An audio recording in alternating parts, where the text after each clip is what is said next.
बिस्मिल्लाहिर्रहमानिर्रहीम। अस्सलामुअलैकुम वरहमतुल्लाहि वबरकातुहू। लाखों करोड़ों अनगिनत दुरूद व सलाम हो प्यारे नबी करीम ख़ातमुन नबीन आक़ाए दो जहां अहमद मुज्तबा मोहम्मद मुस्तफ़ा सल्लल्लाहु अलैहि वसल्लम पर।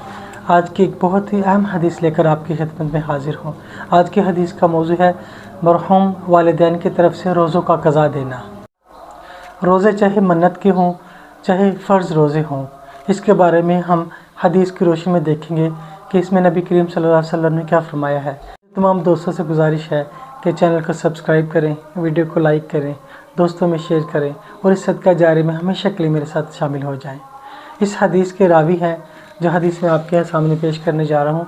इस हदीस के रावी हज़रत इब्न अब्बास रज़ियल्लाहु तआला अन्हु फरमाते हैं कि एक औरत नबी करीम सल्लल्लाहु अलैहि वसल्लम की खिदमत में हाजिर हुई और अर्ज़ किया, या रसूलुल्लाह सल्लल्लाहु अलैहि वसल्लम, मेरी माँ का इंतकाल हो गया है और उन पर एक माह के रोज़े फ़र्ज़ थे। तो नबी करीम सल्लल्लाहु अलैहि वसल्लम फरमाया, तुम्हारा क्या ख्याल है, अगर उन पर कर्ज़ होता तो तुम क्या करती?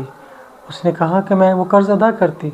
तो नबी करीम सल्लल्लाहु अलैहि वसल्लम फरमाया कि अल्लाह ताला इस कर्ज़ का ज़्यादा हक़दार है, तो वो चाहे रोज़े फ़र्ज़ हों या मन्नत के रोज़े हों, उसको अदा करना चाहिए। वालिदैन की तरफ से उनके बेटा, उनकी बेटी, उनकी औलाद जो है वो क़ज़ा दे सकती है इन रोज़ों का। जज़ाकुमुल्लाह खैर। अस्सलामु अलैकुम।